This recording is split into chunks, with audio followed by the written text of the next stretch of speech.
Water in the glass, ice.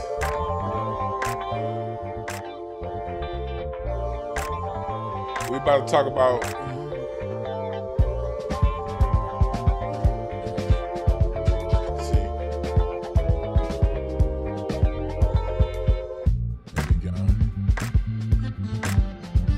Here we go. We in here. We about to talk about all this stuff that's going on right now. What's up with all these comedians, man?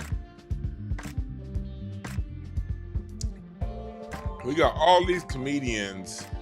Ricky Smiley, Steve Harvey,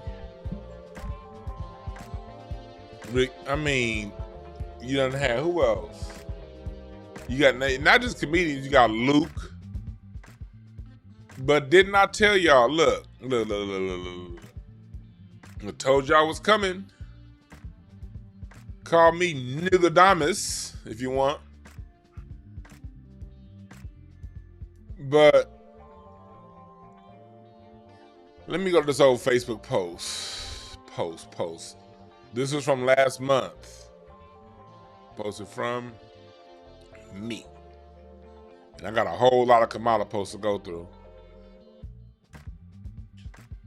Let's see, where did it go? Where's that post? I told y'all back on July 22nd. If you want to know how Kamala is spending that money when she takes office, look no further than the black celebrities that are speaking for her.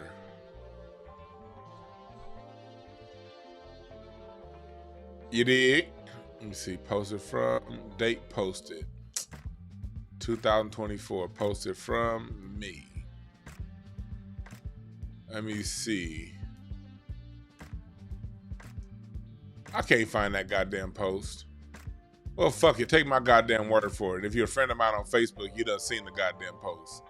So anyway, you just, you see it coming. You see it coming because these Dems, these Republicans, all of these sorry-ass politicians on both sides do the same shit over and over and over and over again. They do the same shit. And we tired of it. They get these celebrities, they pay them. And then they come out speaking and throwing the rest of us under the bus. I want to take a look at some of these quotes right here before we get all the way into it, before I bring my guests in. I want to look at some of these quotes. So no, not there. Let's go to here. Not there. This is a quote from Booker T. Washington. Booker T. Washington, the father of Pan-Africanism. Understand this. Marcus Garvey was coming to the United States at the request of Booker T. Washington to meet Booker T. Washington, because the concept of Pan-Africanism did not start with Marcus Garvey. The greatest messenger of Pan-Africanism was Mr. Booker T. Washington, who was, we figure in 1915 was killed, poisoned, even though that's not what the history book says. There's a lot of suspicions around his death. He did not die of natural causes, put it like that. Well, anyway, Booker T. Washington said there is another class of colored people who make a business of keeping the troubles, the wrongs, and the hardships of the Negro race before the public. Having learned that they are able to make a living out of their troubles, they have grown into settled habit of advertising their wrongs, basically black people's wrongs, partially because they want sympathy and partially because it pays. Some of these people do not want the Negro to lose his grievances because they do not want to lose their jobs. In other words, it's a lot of niggas that are totally vested in the status quo, and they're paid a lot of money in it.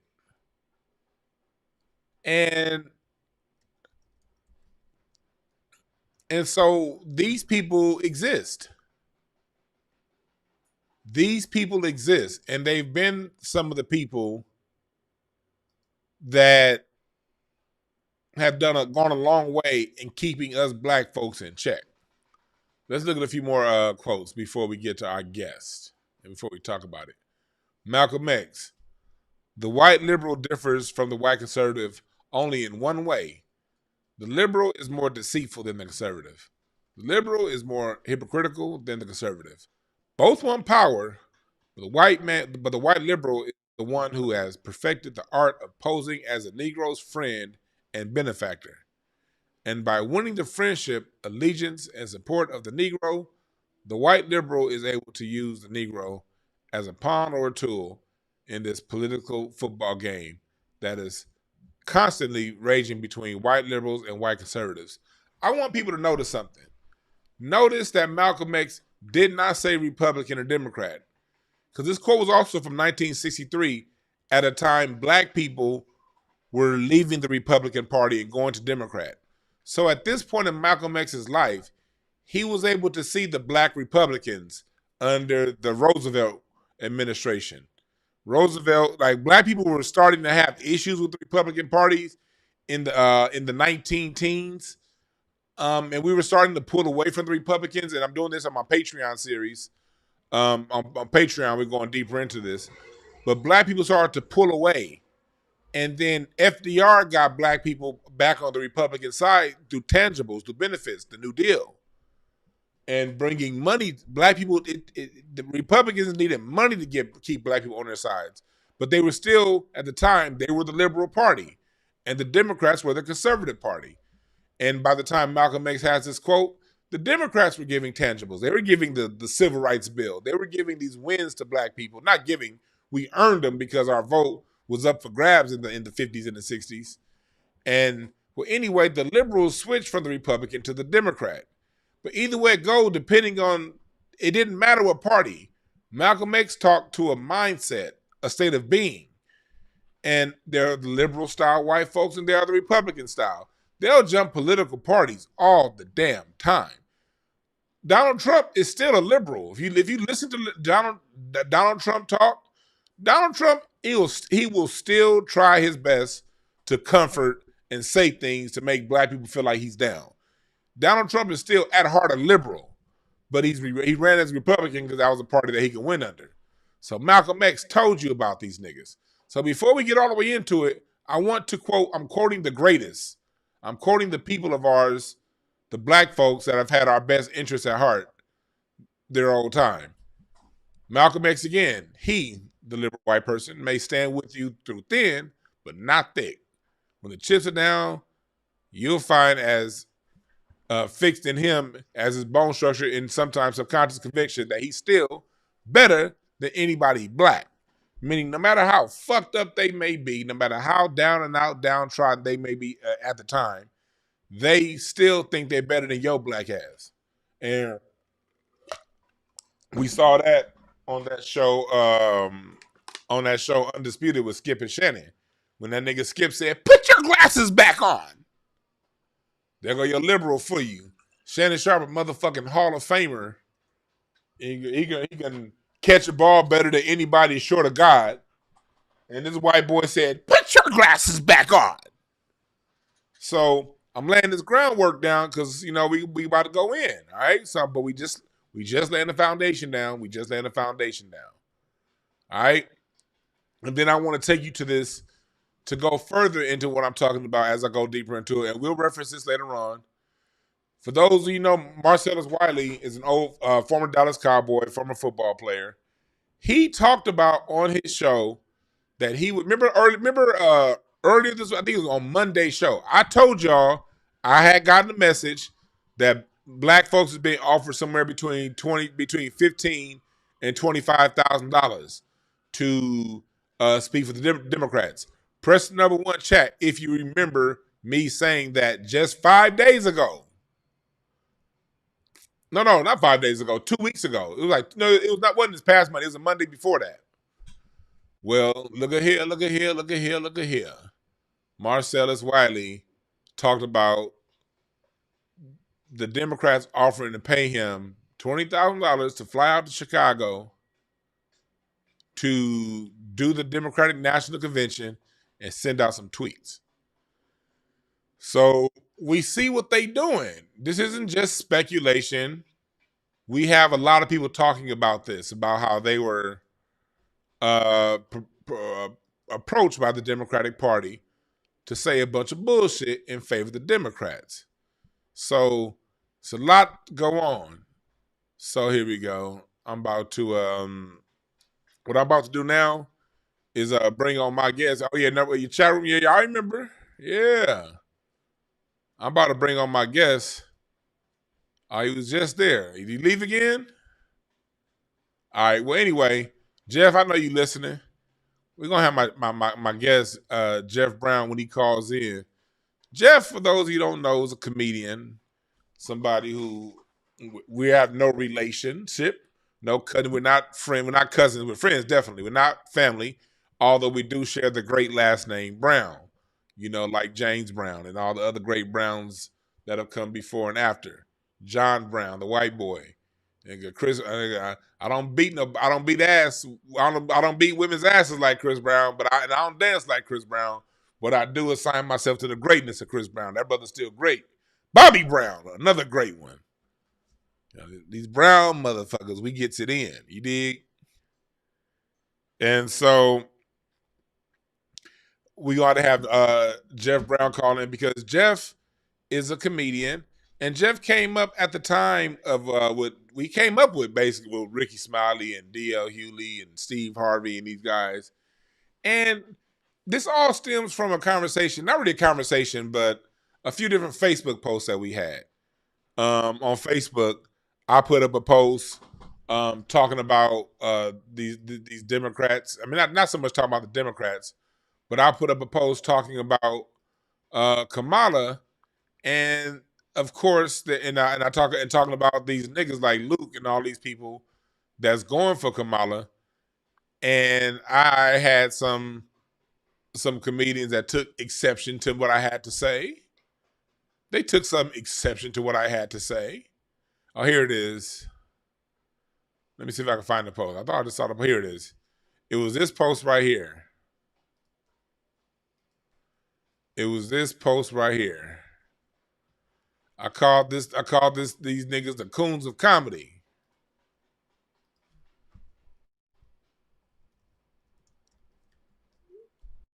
I called this post the coons of comedy. And in the comments section, you know, most people was down. Most people are cool. They know what's up. Most people know what's up. But when it came to my man Mark Prince, he know what's up. And you know, we had these, and then we had some people saying, a certain comedian saying, take DL off the list. I love my brother EL, Evan Lionel, but nah, I'm keeping him on that list, my brother. That's my dog, Evan Lionel, but yeah. And you see AJ, she's laughing. I'm gonna have to have AJ back on here too pretty soon. AJ, if you in town, I know AJ, you be listening. I'm gonna get AJ back on here probably like next week. But then you got one dude, my boy Pierre Roland Martin, called me a joke.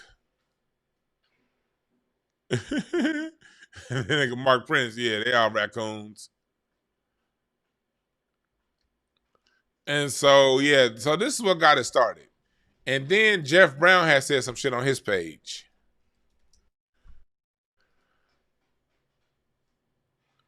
Geoff Brown has said, because Geoff Brown's always starting shit over on his page. He's always starting this shit. Where did it go? Where did it go?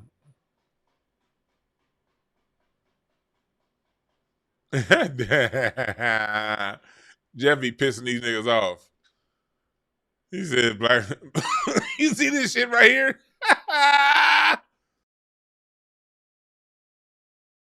Oh shit!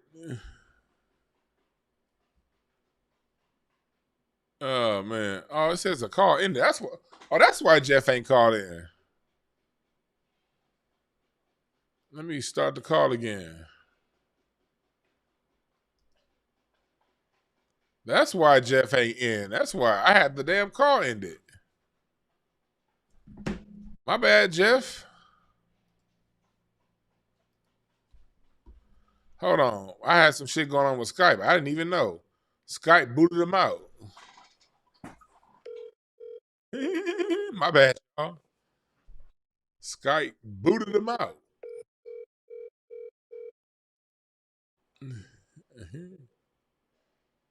What the hell going on? I don't know what the hell's going on now. But Skype booted that nigga out. Dude! I don't know what's going on. But Geoff was just back there. And then Skype booted him out. But anyway, we're going to keep going because he'll call in. He will call in. So let's just keep going. But there was one. Oh, yeah. This one had hundreds of comments. Geoff is from the 90s and 80s. So he got a lot of friends that still think the Democrats are saviors. A lot of that shit going on. And so that got us talking about this shit because my page is more liberal. Liberal meaning liberal niggas like us. we want to see some changes in Black America. Liberal blacks is different than liberal whites. Liberal blacks want to see changes within Black America that's going to support changes that pushes Black America to the front. Conservative Negroes vote Democrat, and they want to keep things the same. They want the conservative status quo. Well, anyway, while we waiting on Geoff Brown and all this shit to get figured out with Skype, while we're waiting on this bullshit to get figured out, let me send him another invite. That's probably what's gonna happen. DeWine. Let me send another invite. Let me see, invite. Boom. There we go. Messenger. Copy, paste. Send. There we go. So Geoff will call back in when he can. Let's go into some of this shit. So let's go into some of the shit that got us pissed off. Let's start off, of course, with Ricky Smiley. I'm not gonna play I'm not gonna play the whole coon comment, but I will play some. Let's listen to some of what Ricky Smiley had to say. I'm not with her. Okay, so if you're not with her, that means you with Trump.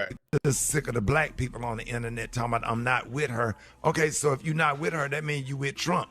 And y'all need to block every last one of their asses on Facebook and on Instagram and social media and stop. Like that's just garbage. Yeah. It's just garbage. Everybody got to find on anything. Can't agree on a damn bucket of chicken. One person want a hot dog. I always complain. Black folks get on my damn nerves, man. Why everybody making all these celebrities making all these? That's what. Right. Let's start off with that. Ricky. Look, politics is personal. Politics is personal. You're not supposed to always agree with everybody every time on everything when it comes to politics. Okay? No, we're not supposed to agree on every single thing. No group agrees on who to vote for. But I will say this, black people are in the most agreement of who we should vote for. And that's not a bad thing in and of itself. 9 out of 10 black people agree on who to vote for. The issue is 9 out of 10 black people aren't educated in the ways of politics, and we vote off of who we love and who makes us feel good, more so than policy. So off top, he out of bounds. Let's go a little deeper in what he had to say. Into the damn White House. What's wrong with y'all? Come on, man. MLK holiday. But y'all mad because she ain't talking about reparations. Maria, just make your whole body vibrate. Maria, I can go deep into that. You got a member of Delta Sigma Theta Sorority Incorporated reading in a member of Alpha Kappa Alpha Sorority Incorporated into the damn White House. What's wrong with y'all? Come on, man. MLK holiday. But y'all mad because she ain't talking about reparations. Who was a member of Alpha Phi Alpha Fraternity Incorporated? Come on now. Come on now. Oh my God, that just gave me chills. That gave him chills. Running off somebody else's fraternity college stat gave you chills. Fool, do you know that those sororities and and fraternities, they got their charter keeping the rest of Black America in check. Do you know that? A lot of these so-called fraternities, when you get higher up, the reason why these are the people that get access to things is because ultimately they agreed to maintain the status quo. It goes back into the quote we had earlier from Mr. Booker T. Washington. This is the quote from Booker T. Washington that I was talking about right here. This is who he was talking about. This is who this part right here where because when Booker T. Washington said this, this was before the explosion of a lot of the fraternities that we see right now. These are more this back in the old days of the brown paper bag tests, Howard University, Fisk University. And do you know part of the reason why places like Howard and Fisk was created was because his institution, Tuskegee, a lot of your white slave owning fathers that actually acknowledged their mulatto children, they did not want their mulatto children going down to Tuskegee with Booker T. Washington. They needed to create a place of an institution of learning. They didn't want them going any place down south. They needed a place of institution and learning for Black people who were too Black to go to Harvard, but too light in their mind to go to places like schools down south, like Tuskegee and schools like that. So off top, this is the reason why I started with this Booker T. Washington quote.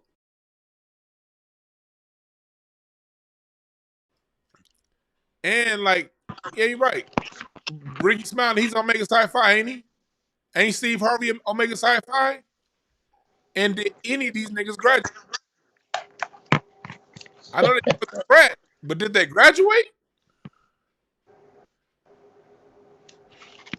Appreciate the super chat, Levette. You said I don't listen to drag queens.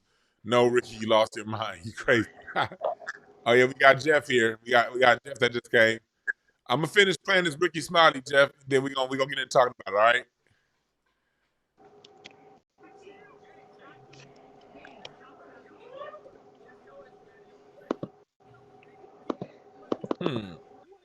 They ain't gonna be mad at you today, Rick. Hey, man, I don't care. Well, stop the music. Go, dog. Go. I don't care about who get mad. I know I'm right. Exactly. I know I'm right. Y'all need to stop. Do y'all realize Medgar Evers died for voting rights? All these people. No, he didn't. That's the shit I want to clear up right there. Medgar Evers did not die for voting rights. Medgar Evers died because he was Black, fighting for Black freedom. Voting was a percentage of what he was going for. Yes, it was part of the agenda, but it wasn't the whole agenda. This thing with the whole voting rights thing, do you illiterate niggas know that Black people can vote? We've been able to vote since the 17th Amendment, the 12th Amendment? 12th Amendment? Yeah. That's why Hiram Rebels was the first Black person elected to the Senate in 1870. We've always been able to vote. It's just that we had certain poll taxes in certain states that made it harder for us to vote. And yes, Medgar Evers, part of what he fought for was to get us the right to vote. But that's not why he died. He died because he was a gun-toting Black man who said, I'm not giving up my gun.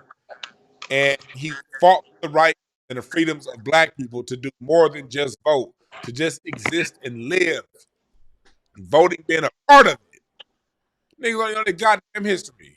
But they have risked their life from slavery up until the civil rights movement, just so we can have an opportunity to do what we do, to do what we. Nobody walked out the house and said, we about to go ahead and die so we can vote. Nobody did that. They were killed by angry white people because they were Black. If they said, hey, we want to go down the street and goddamn crip walk in the middle of Confederate Square, they would have died. Whatever Black people are doing, they wanted to kill us. And when people narrow it down like Ricky Smiley, when you narrow it down to just voting, you messing with the minds of the people. And that's why I don't fuck with it. I'm going to get this last little part and we're going to bring in Geoff Brown. She's going to give you a whole history lesson every night on MSNBC and all of these people that's out here. And Joy Reid, if you want to be educated, if you really want to know the truth, all you got to do is turn to MSNBC and watch Joy Reid, and she gonna give you a whole. No, she not. That's not history class, fool. That's the news. It's contrived. The MSNBC news is contrived to make you have left, white, liberal, leaning ideology, just like Fox News is contrived and it puts out programs to give you right-leaning conservative ideology. And CNN acts like it plays the middle, but overall, CNN plays the middle so it can overall give you a white-leaning ideology, whether it be white left or white right.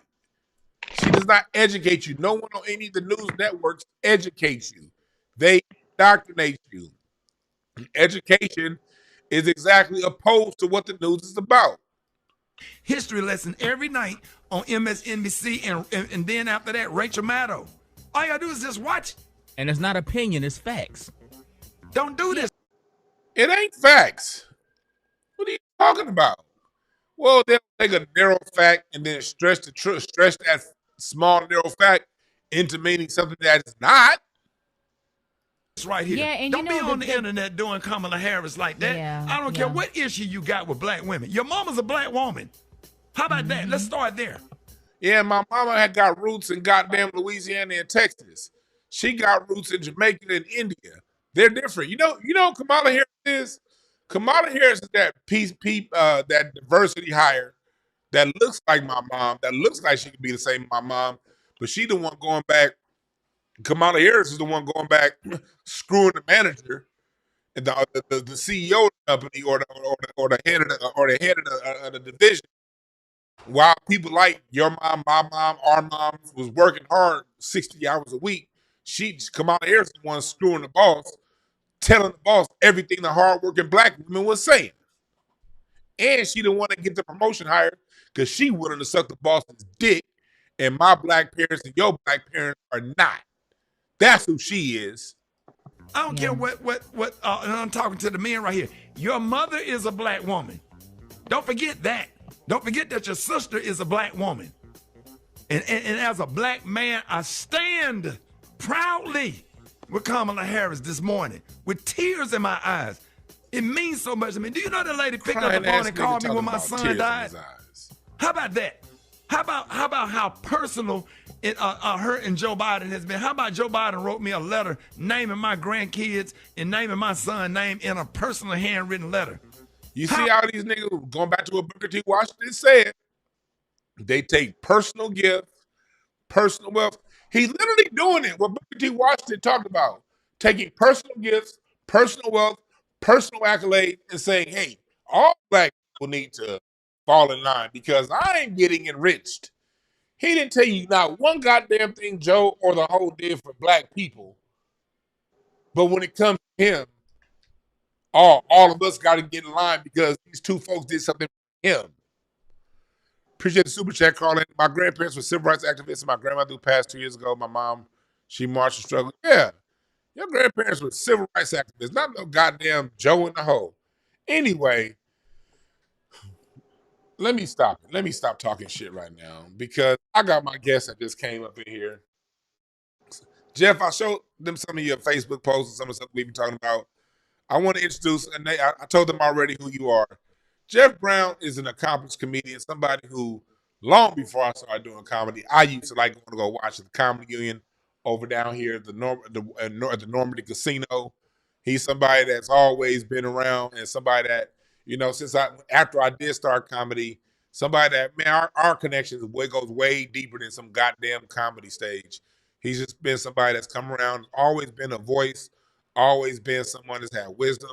And even when he's somebody, also another reason I brought Geoff Brown on, he's somebody we can vehemently disagree over a particular topic and still maintain love and respect for one another. But most of the time we agree, especially on this goddamn topic right here. So without any further ado, I want to bring in Geoff Brown, and I want you to talk about, my man, tell him who you are, and let's talk about this whole Kamala situation and what you've been going through with your people. How about it? Am I on yet? Yeah, we Am hear I you. in? We hear you. Hey, man. Number one, I want to say thank you for having me on your show today. Uh, Number two, um, I really, I don't, I'm not a regular TV person, especially not anymore. Mm-hmm. And this is one of the places that is my CNN, that is my MSNBC, because of the one, the educated, and two, the unapologetically black stance that you take on the stuff you do. The big salute to you. Um, I My problem with this whole thing Appreciate that, is Geoff. hey man, you know me. I don't say it if I don't mean it. Man, I appreciate it for real. Thank you, bro. And the reason that we can disagree uh, and still be cool is at least on my side. Uh, you're in a small demographic of brothers who usually when I disagree with niggas, I just lock their head off and keep going because they don't know what they're talking about. With you, bruh, it's a sword fight with another samurai. And when I get done, at the very least, I'm gonna learn and grow. That's why I love it when we disagree, because you don't disagree because of how you feel. Right. Um, Now, with regard to what is going on democratically, uh, our people are symbol junkies. We are junkies for symbolism. All it has to do is look like something kente cloth, look like something pearls and chucks. Uh, we are so needy of love from outside. All you got to do is look like you care about us, and we'll let you in. Uh, all you got to do is cover your Trojan horse with black sugar. If you cover your Trojan horse with brown sugar, black people will let you in. Yeah. And Unfortunately, hey, look, you right. Keep going. I'm just okay. no, keep going. I'm like, Look at you're comedy. right. Look at comedy. Look at how many white dudes. All they got to do is say whatever the common vernacular is at the time, and they'll get an applause break. Because we are the scratch and dent of society. If shit ain't going well with you with white folks or Mexican folks or Filipinos or whoever, you can leave your culture and come on over here. We'll teach you the electric slide. We'll teach you our secrets. We don't understand what Mussolini said. A nation is only as strong as its secrets. And we don't have any. We don't have any problem with that. That pours over into democracy because black people have been taught that they aren't to trust one another and that they are disposable. The three words that scare the shit out of black people most are we are enough. We are enough. Oh my God. That scares the shit out of them. They don't have any yeah, I'll land the plane right here and then we can get specifically over into Kamala. If the NFL was 85% Armenian, do you think the Chinese would own it? Hell nah. Simple as that, bro. Hell nah. But and no, go ahead. Keep going. So I'm looking at your live. I'm old people in technology right now. So I'm over here trying to get your name right down here. While you're talking, I'm trying to make sure I got your name and everything right down here. The First Church of Holy Shit. Cool. First Church of Holy Shit. Yeah. We can talk about that. The deal with the First Church of Holy Shit is somebody fucked up and told me that God was everywhere. So I pray from right here. It saves me 10%, and I never miss a game. And I invite you to save 10% on your soul insurance by switching to Don't Go and come on over here and talk about God without a name. Because in order to believe that God has a name, you have to believe a man. You don't have to believe a man to believe that God exists. And I get out from a metaphysical standpoint, closer to the Noel Jones vibe, if you will, but breaking down the real math on what is, I take one of the O's, I add an O to God, and we focus on each other's good. So that's Focus on kind that of what good. that's about. Hell yeah. So that said, bro, I'm sorry. I have one forward question that pisses off Democrats. And oh yeah, I have two different categories. Okay, here are the categories of black people. A, the boule. They are the Jasper ass shade tree house coons of all of this. Then you have the poor. They are the Jubilee buck dancing pickaninnies of this.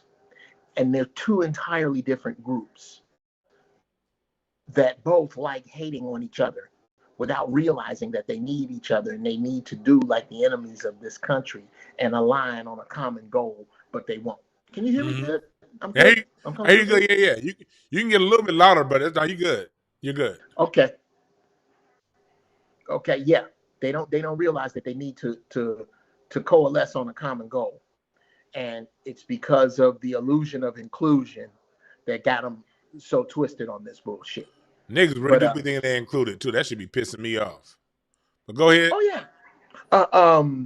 I think that and shout out to my man Dave Anderson with this question. 4 words. What are your policies? You never hear an answer from that. What are your policies? That's and not one person who is a Kamala advocate can give you one. Just give me a policy. If you ask, I'll give you one. Remember when Trump said we're gonna no tax on tips? They laughed at Trump. Just in the last 2 weeks, she said, "Oh yeah," and she voted when that got pushed through. She had a chance to vote when Trump was in office, as when she was a senator, on tax on tips, and she voted no. Now she's saying she's going to put no tax on tips. So the one policy she did offer was something that she actually voted on, which is something that she got from Trump. Oh yeah, dude. I think the biggest, and we talked about this earlier. Her base is the same as black radio. Middle-aged, fat black church women. Listen closely to radio. It is geared at middle-aged, fat black church women who thought like we did in the mid to late 20th century. That's what all that's about. I can't let you go any further. I gotta come back to that statement because that was powerful. I gotta come back to that statement. You said the Democratic Party, what they're doing the same as radio. And as I look at radio, like here in LA, they when they and not just LA, because we got the Steve Harvey show now, because most of the stuff is now Mexican here in LA. But around the country, the syndicated stuff is Steve Harvey, conservative, like not conservative, but liberal white agenda style radio. Ricky Smiley, we just heard that. You see what's going on with DL. We hear what he's talking about. But when you think about it, in radio, women generally tend to spend the most money for when it comes to advertisers. Women's. I know how it is even with my merchandise. If a man buys 1 T-shirt, a woman buys 4. Because she's buying it for herself, her kids, her boyfriend. The man's only buying it for himself. I can look at the orders. Usually, 9 times out of 10, if it's more than one thing being ordered, it's a woman. So, wow. Yeah.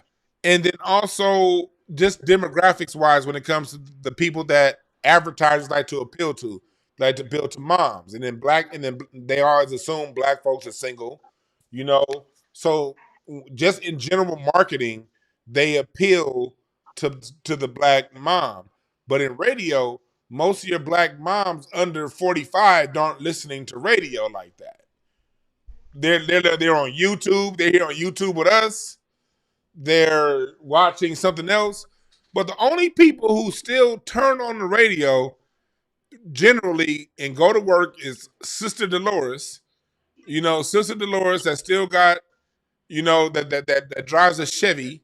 Or in today's world, she may be a little updated. She may drive a Mercedes E-Class. But Sister Dolores, women that are still named Maxine, the ones that are still living, those are generally the ones that listen to radio. Am I lying? It's the women named Maxine. It ain't too many Keishas listening to morning talk shows. Yeah, no, very few sisters who used to watch Sister to Sister are listening to radio. Very few. The only people, here you go. The only people listening to radio are people who bought one. Everybody else. Wow.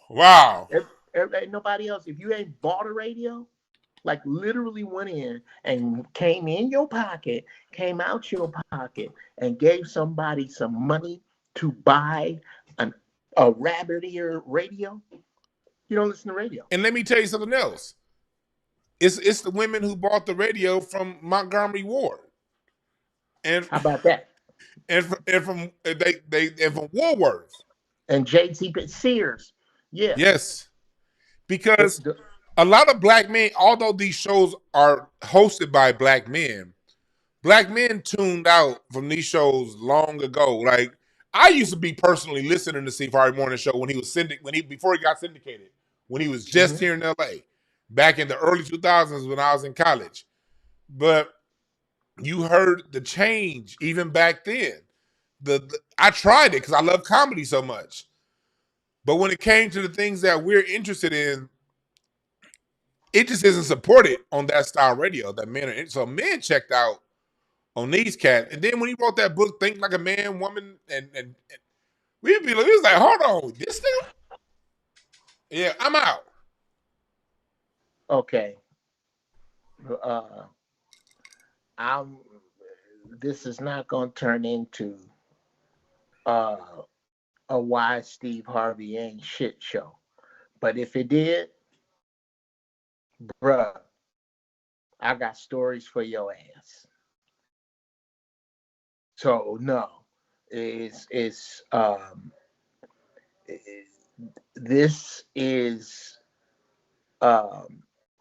what you're looking at, and somebody brought it up in the chat, Brother Black McBain, that radios are in cars.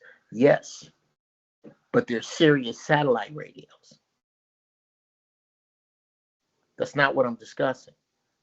Those radios in those cars are usually on some Bluetooth, Sirius, yes, Apple CarPlay. They're not. I'm talking about that kind of radio. The people that, yes.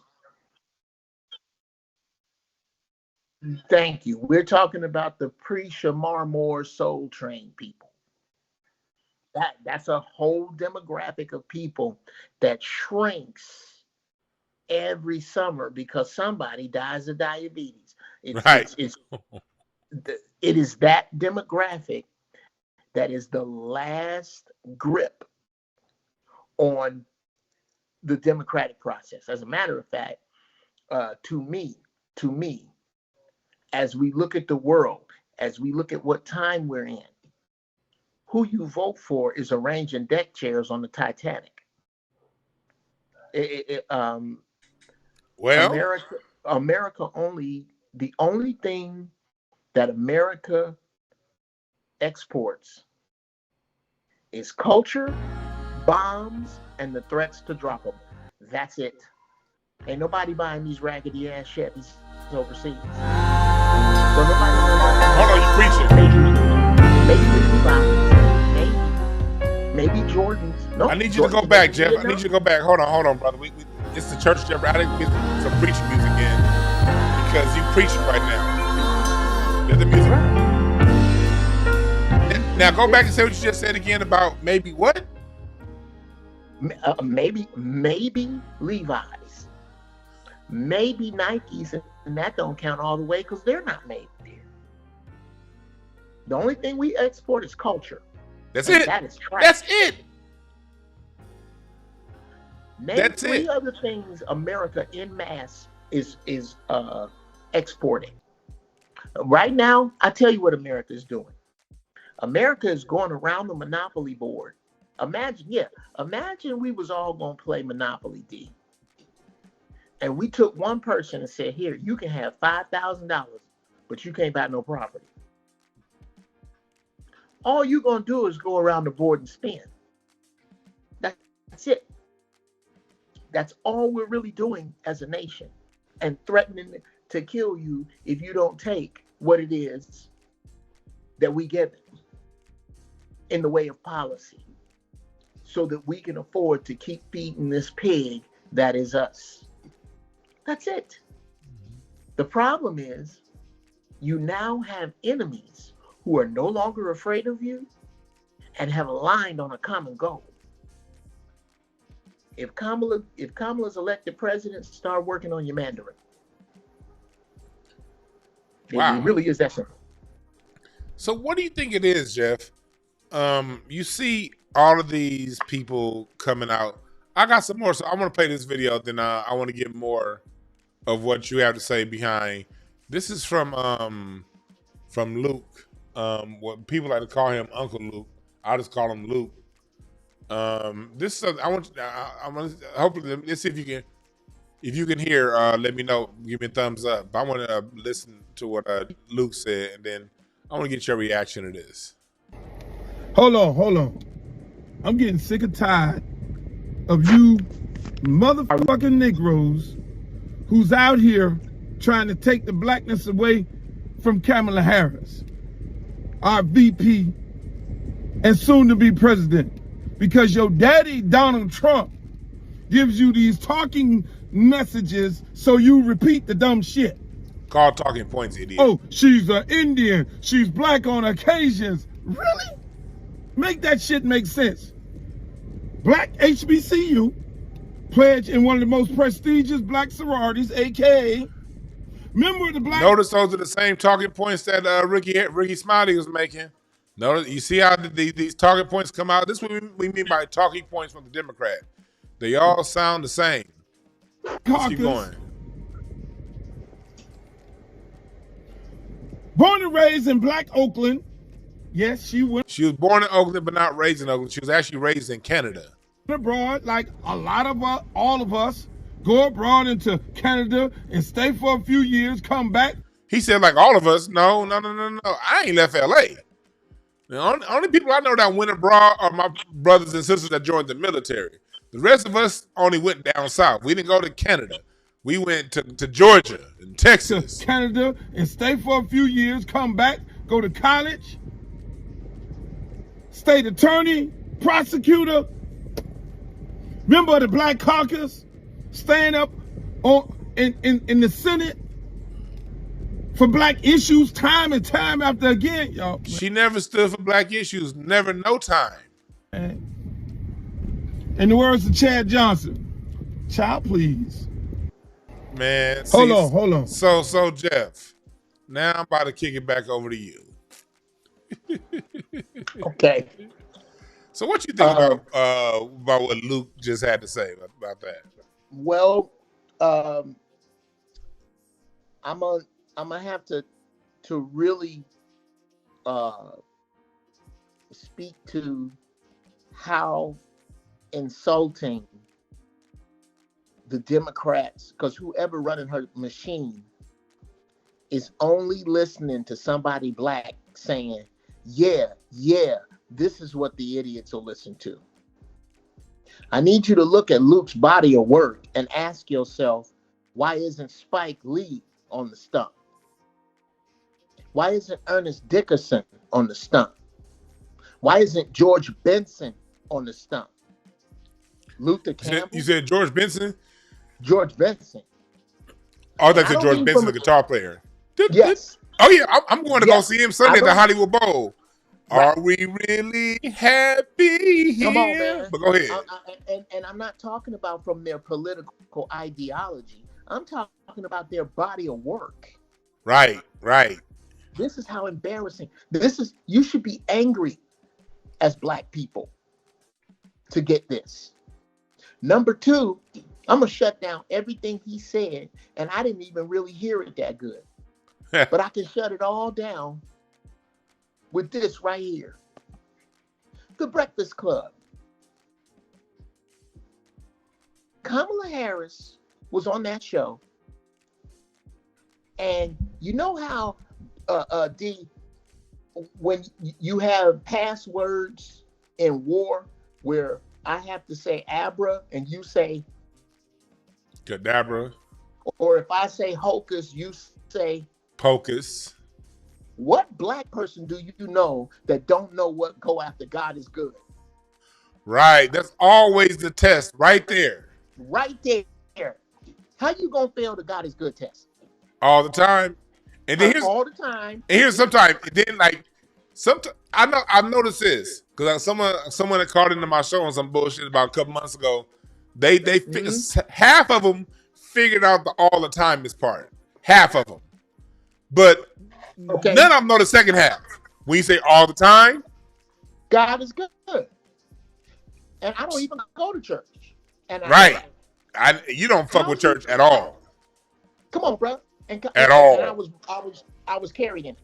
I was carried in it. I learned I learned my love for music came. Marvin Yancey was my minister. He wrote all of Natalie Cole's hits. Yeah. Dude, how old is Kamala? She's 60, 61? 60, I think. How you supposed to be? I'll be 60 in May. How you supposed to be ensconced in the 20th century Black experience, went to Howard, and don't know what hip-hop artists? How you gonna fail a hip-hop test? Because she's 59. She'll be 60 in October. She'll be 60 in October. There. How you gonna? You are right in the pocket of classic hip-hop. You are right. This is, if I have to give white people any credit in America, it is that a great much of their pushback comes from the fact that the people who are making decisions went to college with Public Enemy on their walls. They went to college listening to the Jungle Brothers. That's real talk. And I'm gonna tell you who they kept off her. And I am no fan of this couple either. But Michelle Obama would eat her ass up. Alive. Michelle, she could not survive a debate against Michelle Obama. No, she couldn't. And we not even Michelle was supporters like that, but Michelle would run circles around that little girl. Michelle would destroy her in a debate. And she don't want nothing near Michelle. And I challenge anyone, to write down what she says verbatim and read it back. Right. Just listen to her. Like? Listen to the words. Do you know what she sound like when she speak?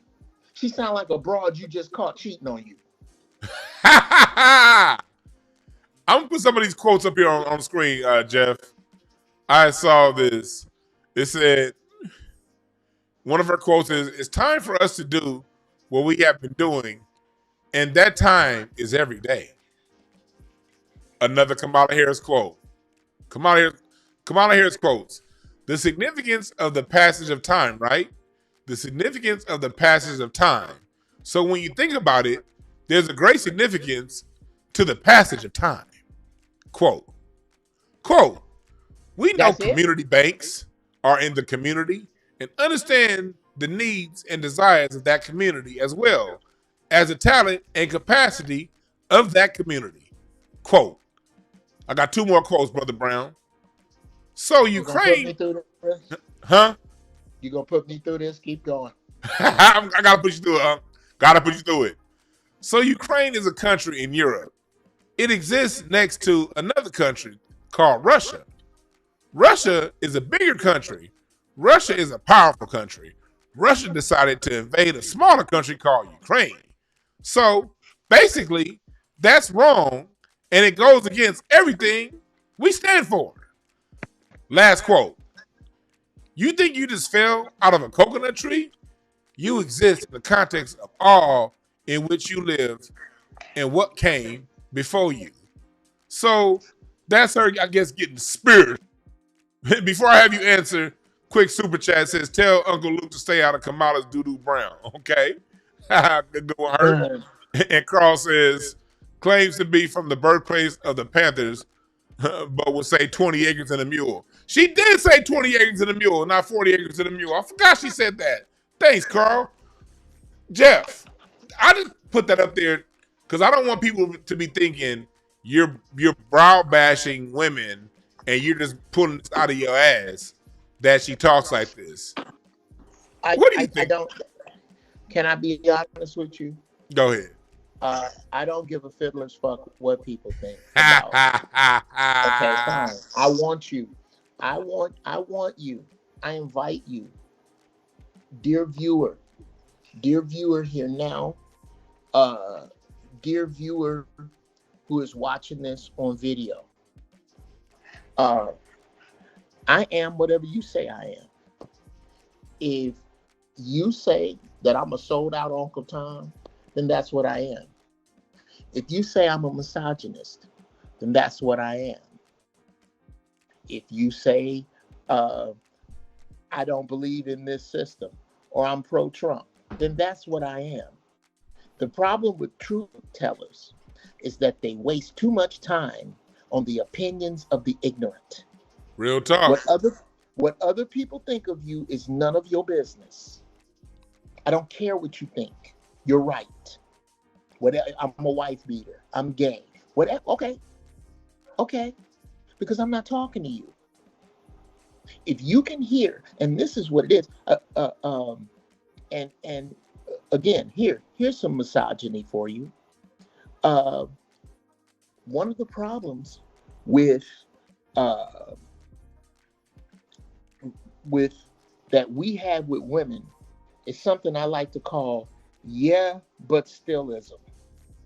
Okay, this is where you tell your woman, look, baby, I want you to have that Birkin bag you want so bad, but there's a zombie apocalypse going on over in the Grove.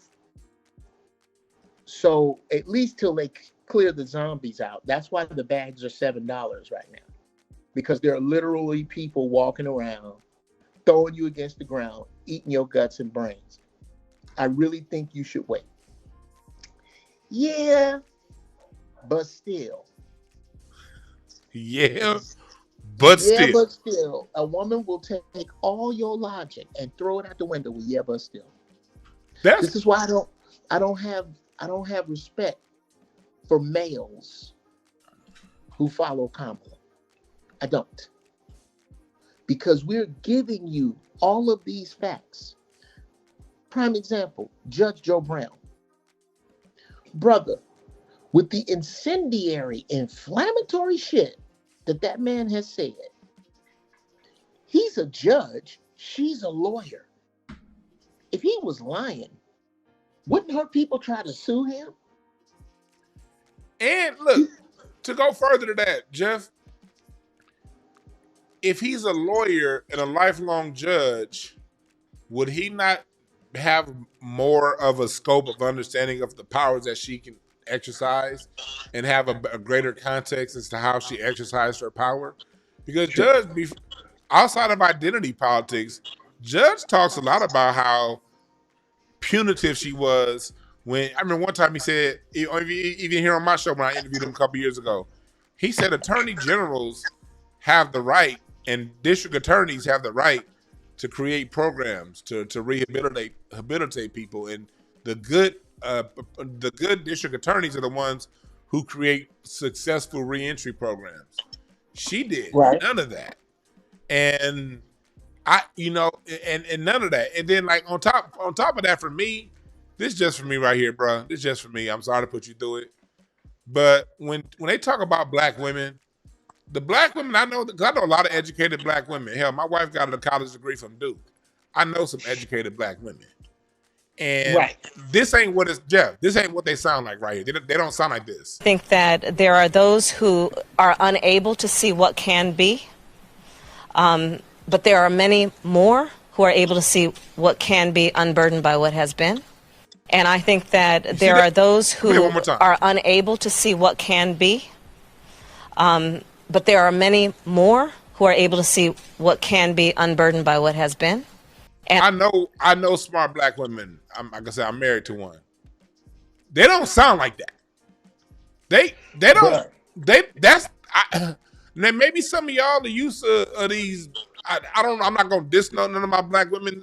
There's some no disrespect to the downtrodden, but the downtrodden black women aren't my experience. I'm generally around the black women who have a pretty solid opinion on things. Geoff, it's just me? Am I snooty, Geoff? Is it just me? Like, what's wrong? What's going on here? Here's what's going on to me. I think that there is a subconscious sex war between black men and women, that women who are far more intelligent than Kamala will rally around her just to get a W in that war, because nothing else makes sense. I am surrounded by extremely smart sisters that don't sound like that. Not at all. Not at all. I tell you who she is. She is the black Sarah Palin. And nobody will be honest about that. Hold on. You gotta slow down. Smart. You gotta slow down because I gotta take. Let me give the people. Hold on. Let me give them a quick younger people. I got a younger audience. Quick context of Sarah Palin at the time, 2008, and then I'm gonna let you cook. For those the way white men saw, the reason why the buy-in for Sarah Palin amongst white men was that she was an attractive, relative to them, middle-aged woman. Basically, she was a MILF. And that's what got them white men into her. Not her policy, but thing is, they knew she was stupid. They knew she wasn't shit. They didn't give a damn about none of that until they found out she fucked Glenn Rice back in the day. When they found out she fucked Glenn Rice, it was over for Sarah Palin. But before they found out she fucked that black man, she got attention off of horny-ass, middle-aged and older white men. And Kamala is doing the same thing. She's getting attention off horny-ass black men, middle-aged and higher. And the sad part about that, dude, is that she... Get it out, Geoff. She really was black enough to be a redbone in college. Yeah. She got in that line. And I put this, sadly, I have to. It's a shame that I have to. But I put this in the same category with white girls. You don't fuck enough brothers to call me nigga. You can't. You're not one of us just because you screwed a lot of us. You're not. And this is why I say you are hearing so little about Michelle Obama right now. You're hearing so little about that woman.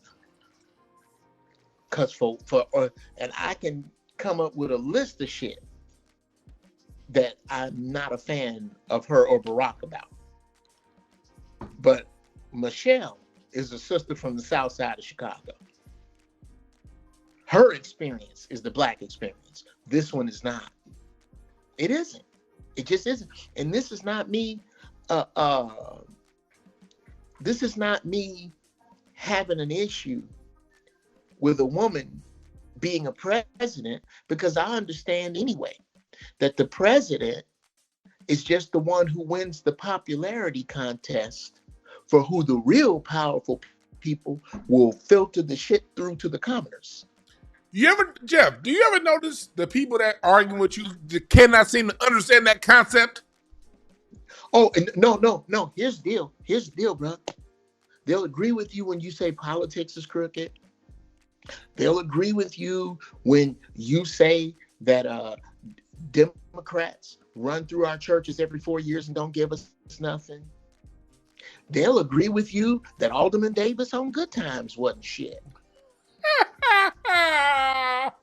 Until you start to discuss politics on a level that makes them uncomfortable.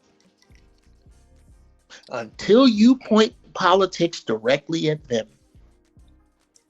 Right. Because it's two things. Until you point directly at them, and until you tell them, hey, look, you can get off your rusty ass and do something.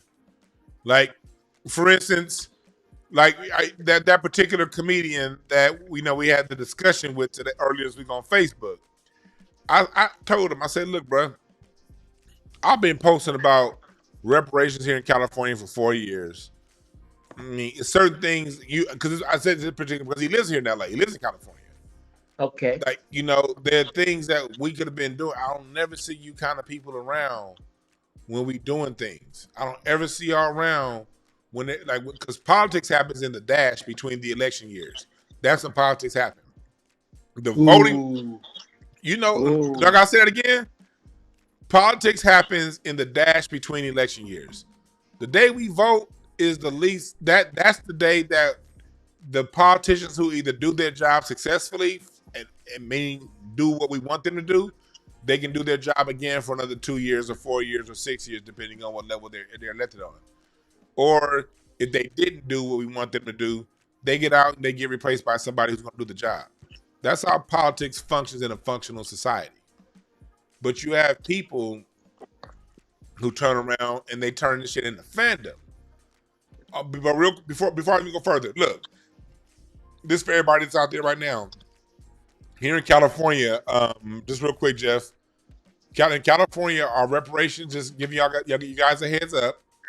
All 3 reparations bills just passed. And these reparations bills, one is to start a Freedmen's Bureau here in California, which Kamala Harris, when she spoke at the National Freedmen's Seminar, talked about the need to incorporate other groups into the Freedmen's Bank. She did talk about that in 2023. Look it up. The Indians trying to get into Black American affairs. For all you idiots that want to say she's Black, she's trying to get Asians to go into your freedmen shit. So that's just something you need to be aware of. But here in California, it passed the assembly and it's going to the assembly floor to be voted on, and that's a Freedmen's Bureau. It's not all reparations, it's not cash payments, but the Freedmen's Bureau. If we can just get the Freedmen's Bureau out of that, because the California Freedmen's Bureau is to include only Black Americans who can trace their lineage back to the census of 1900. So remember, as what happens in California happens across the nation. So I wanted to lay that out there for all of you people that's going around that's talking about, so we gonna get another 4 years of Trump? Well, nigga, if you focus on local politics, the less national politics can affect you. So I just wanted to bring that up. But Jeff, back to you and what we were talking about as far as general, just understanding how politics work and what they can do politically or what they can do on their own without asking for a handout from the Democrats or Republicans. What's your experience when dealing with these kind of people when you put it back on them? Well, I get the Black folks fought and died. They fought and died. I get the fought and died. I wasn't ready for that. The fought and died hang lip speech. And then I'm forced to ask them, who is notoriously the lowest in voter turnout?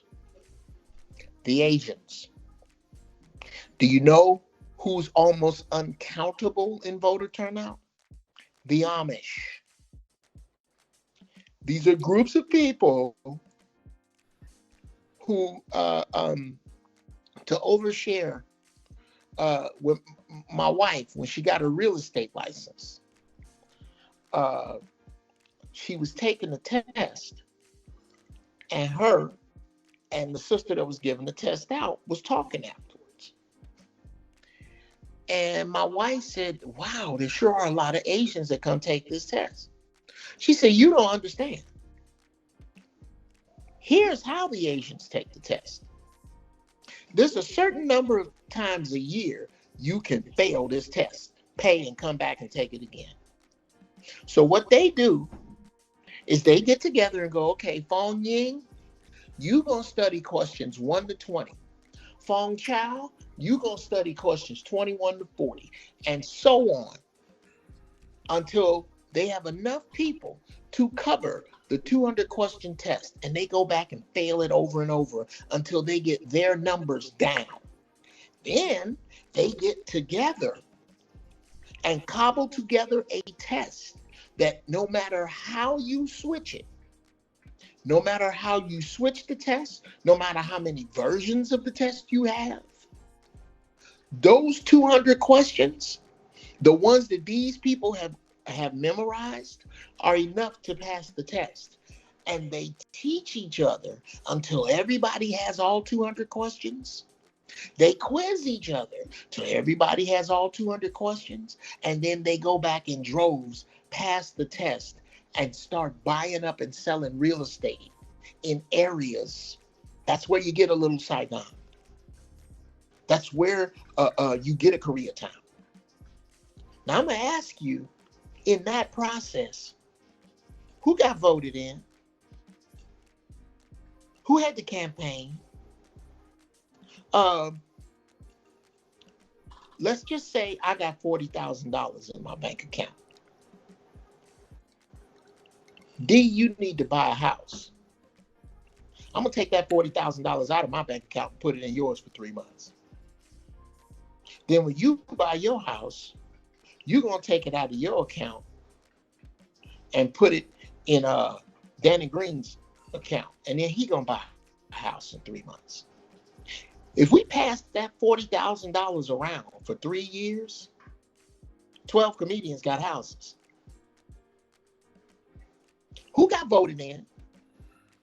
Here's the crazy part about it. The numbers you're talking about, listen. And I'm not one to put things on other folks. I'm not. I'm always, if it's to be, it's up to me. But at the same time, I got to bring them up because they're inserting themselves into our business. When these comedians are talking about we're stupid for not voting. These are people that when they go do a show, we're talking booking fees, 25 grand a night, 50 grand, Sure, 100 grand a night. And when you go to the higher level comics, $500,000 a night, and musicians. Uncle Luke, I know Luke ain't getting paid that goddamn much, but it's not even the mid to upper tier are getting $500,000 a night per performance. But and the lower tier comics, that the ones that are just touring, I won't even say lower tier, the ones that you've seen on TV, the ones that are working every weekend. Journeyman comedians. Trust and believe they're coming home with, 20, 25 grand after a weekend of work, after they sell merch. And all numbers in between 25 grand and $500,000. But the ones that we see speaking, your Steve Harvey's, those guys, we're talking about $500,000 and up per appearance. I saw a lot of y'all talking about, Snoop is getting $500,000 for every day at the Olympics. Yeah, because he charges $1 million to do a concert. That was a discount rate, Snoop working at $500,000. And I'm not talking about Snoop because Snoop ain't telling us who to vote for. I'm only focusing on those telling us who to vote for. These are the kind of booking fees that they get every week. And as we saw when I started the show with Marcellus Wiley, where he was talking about 20 grand to appear at the DNC and to send out a few tweets, the Democrats, they pay. When you see Megan Thee Stallion, whatever Megan Thee Stallion's booking fee is, and she sells out stadiums. So I have no doubt her booking fee is no less than $500,000 per performance. So, and the Democrats and the Republicans, when they pay your rate, oftentimes more. If your rate is $1 million in an appearance, they'll pay you 1.5. I know this. I see it all the time. What I'm saying is we're dealing with people who deal in most of our yearly salaries over a weekend of work. I mean, we would be lucky if we got $500,000 a year. Matter of fact, We're talking about 8, 9 years of some people's salaries over one weekend of work, with some of these artists are getting paid, on top of getting paid to tweet. So if you're dealing with these same people that are dealing in this kind of coin, and they're willing to put up 3% of what they make on a weekend each all and pull it in a general fund, if they so much care about black people, because if you care about black people, guess what? You'll be willing to do it, even though some of us steal, because everybody ain't honest. And stealing happens. And it happens in every community. The Asians do what Geoff Brown is saying in spite of their thievery. I know my brother, when he used to work over on the Asian side, talked all the goddamn time about how they have home invasion robberies because they carry so much goddamn cash in the Asian community. Every community steals from each other. So I don't want you niggas making that to be an excuse either. I'm not making an excuse for the thieves. When we do find the thieves within our community, we need to cut their fucking head off if they steal from black people. But every community has its thieves. Look at white folks. They just finished dealing with Bernie Madoff. White folks, not damn Bernie Madoff, they got Warren Buffett. These Jeff Bezos, these are thugs that steal and extract wealth bottom up. I'm saying that to say people don't stop the thugs within the society from continuing the society to run, is what I'm trying to say. And we dealing with a class of black folks that's wagging a finger at us when they got enough money to pull. Maybe y'all ain't got enough money to buy houses in LA, but most of you niggas is down south. Y'all could definitely pull enough money to get 15, 100, 200 houses in a community. Choose a square block area like Gambling. I don't know if you saw what Gambling Huff did. They did that in Philadelphia. Kenny Gamble from Gambling Huff. They buying 6 blocks at a time. And let's just shore up this 6 blocks. And then let's get the next 6 blocks. Then you can buy a city councilman. Then you can do that. The money is there to get it done from these people telling us who to vote for, is what I'm trying to say. But go ahead. Well, you have to understand that a good dog never bites the hand that feeds it. So these people fight to be included. They don't fight to be strong separate. They have no interest in being strong separate. And until this thing this is what I'm trying to say. You can't tell a man who lives behind the gate that he might need to do something wrong. He might need to do something different, excuse me. Mm-hmm. You can't tell him that. He's not going to take your word for it. Mm-mm. Because for what looks like right, he got it made. He going to use the same sentence you just did. What you might make in a year, I made last weekend. And if you're impressed by those green rectangles that your face ain't on, then that means something. That means something. And it's until those green rectangles no longer have value. It's until these military-age men with no families flooding our borders decide at the same time. I'm working on a joke about it, how everything Chinese is going to stop working one Wednesday afternoon at 2:30. Everything, every bike, just all of it's just stop. Just your blender break, everything. There is going to be a coordinated strike on this very ground. Everything points to it. There's nothing to stop it. Yeah, you saw what happened with the planes a couple weeks ago and people couldn't get their connecting flights. That was just a snippet. Bruh, that's a test. That's a test. Let's test what we got and see how it works. See. Yeah, go ahead. Yeah, Jeff, so you know, let's go with. I want to point out this right here. When we talk in Turkey, when Ricky Smiley talking about what we can't do and all these guys, this is something I keep going back to. This is from WhiteHouse.gov. You can look it up. May 9th, 2024. For those of you watching, this is from May 9th, 2024. They're talking. Remember back in 2021, they said they're going to give Asian businesses this. They're going to do this for Asians. They're going to do that. Well, this was basically a report card patting themselves on the back for how well they've done for Asians, okay? Specifically Asians. This is about. It says right here, increasing federal contracts towards small and disadvantaged businesses in 2021. It said out of the dollars, the SDB dollars, 15% by 2025, including Asian businesses based API, rewarded a record-breaking. They said the SBD, Small Business Development, offered $72 billion, or 12.1% of all contract dollars, to basically the Asian businesses. They're not 12% of the population, but they got 12% of all the contract dollars. It says the president's goal of increasing federal contract dollars to them by 50%.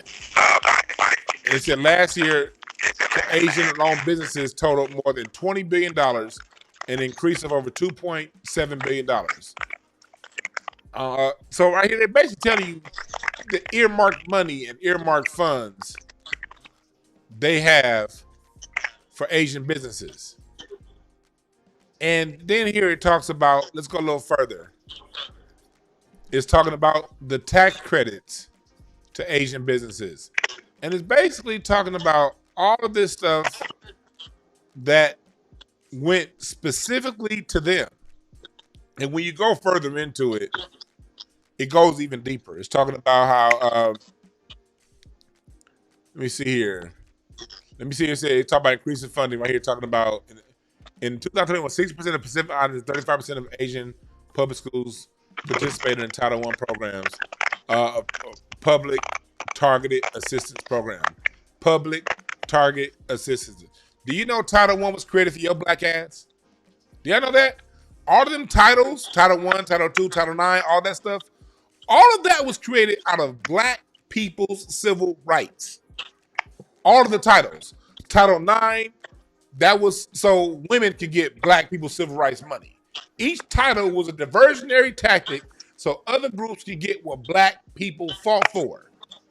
They're literally telling you under Title I, they're bragging about how they got specifics money. But you have, this is why, again, this isn't about, because I don't want to hear you cornballs coming and tell me, you hating. Hate on these nuts, nigga. This is about when we vote, the money, we're voting to send money specific places. That's the only reason why we vote. Because we all pay taxes. We ain't got no goddamn choice in that matter. So the voting is our chance to act as if we're getting something back for our taxes. We know they're going to spend it on bombs in Baghdad. We know they're going to do all this other shit. But you're supposed to get something, nigga. Geoff, I'm going to play this other video real quick, and then I'm going to get what you got to say to this. Let me see if I can find it. Did I get rid of it? Did I get rid of the video? Oh, here. This is the Steve Harvey one. This is a Steve Harvey interview. I'm going to play real quick. Then I'm going to get your point of view. It's 2 minutes, all right? Do your thing. It's your show. If you have to play Steve Harvey. You know, look, I've been reading this paper because I got to stay to the, I got a headache trying to stay on course. So just let me go off this paper for a minute. Before y'all. He brags about being a buffoon, by the way. DMing me, talking about why you ain't ask no hard-hitting questions. That ain't what this is. I'm throwing a lob. This is an alley-oop for a dunk. Because this administration needs to get the word out of what they're actually doing and what they're actually accomplishing. So we can stop all this foolishness about what you're doing for black people. Can't nobody come out with no agenda and call it this for black people and expect to get in the White House. You got to play the game different. Y'all know what this is. So now this next question is another lob for her to dunk. Because they done a lot, man. But we see, I'm on this radio show, and I'm hearing all these people talking about, I'm not voting if they not doing nothing for us. Listen to me. If you do not vote, the analytics will show. They know how many women vote, they know the age you are when you vote. If we don't vote, how we gonna ask for something next time? If you ain't got no voting power, you talking about reparations. Ain't nobody finna give you no reparations and you don't vote? Why, you think they finna give us some money? No how, man. I hope they do. They owe us. I'll go down there. Look how he's sitting. He's sitting like an auntie. I'm sorry. That is Auntie Green, ain't it? I know I ain't coming back next year. I'm gonna go back to this part here real quick before I bring Geoff back here. Doing nothing for us. Listen to me. Listen to this part. If you do not vote, the analytics will show. They know how many women vote. First off, anytime people say the analytics will show without showing you analytics, they bullshitting you and they don't know what the fuck analytics is. So Geoff just made a great point about how Asians don't vote, but Asians don't vote. And if we go to this whitehouse.gov fact sheet, look at what it says. Fact sheet. This is the whitehouse.gov fact sheet. The fact is that they gave Asians a disproportionate amount of dollars relative to their voting power and their voting execution. These people don't vote. And look at what they got here. Look at what this is just talking about all the money being sent that way. So we being told literally by Steve Harvey, and Kamala Harris just sitting there cackling and got that big ugly ass smile on her face, that big goofy looking ass smile going on. Geoff, back to you, my man. You wrong button. You see what's going on here, Geoff. What's your point of view on that bullshit? One, there is, and let's call it what it is, bro. We feel niggas. Them house niggas. That's what it is. That's what it is. Try to talk a house nigga into running. Running. You the one run. You know why you want to run? Because Massa don't give you his old clothes. Massa don't give you a pork chop with some of the meat he didn't eat off it. Massa don't let you stay in the house. Massa let me stay in the house. So since my vantage point cannot be aligned with your vantage point, and I refuse to be out there getting whipped in the sun, I'm going to take on this particular stance. Mm-hmm. It's very simple, bro. It's easy to see for those who want to look at it. But if you're still trying to be included in this shit that is dying, you out here fighting over whether Massa is going to paint his wagon red or blue. And right outside the gate are the people who Massa did bad deals in order to keep the land he stole from you. That's what you're looking at. And we need it to be more difficult because we have gadgets. But it just isn't. It isn't. We need it to be some other thing. Bruh, this is very simplistic. America's dying, and they're keeping you distracted with voting. Well, if voting didn't work, how come they keep trying to keep us from doing it? Because they have to keep up the charade that you are included, because if they don't, it ain't you they worried about. They worried about the other part of the show. Ignorant white people. You know, Donald Trump's base that he happens to hate. This dude hates his base. Hates him. And the thing is, he has a long track record of talking shit about what's now his base. Right. Right. Well, what they aren't counting on, and here, this is the same. What we're seeing, D, is the end of a way of being. It's not just the end of a money. It's not just the end of a country. That's why there's so much shit coming to the end of. This is the end of a way of being. This is the end. Yes, this is the end of a way of being. This is why when you hear about MGTOW, you hear about these dudes that are just almost belligerent with women. It's because they saw what they daddies and uncles went through dealing with their mamas and aunties, and they not having it. It's a good point. It's a good point. They're not having it.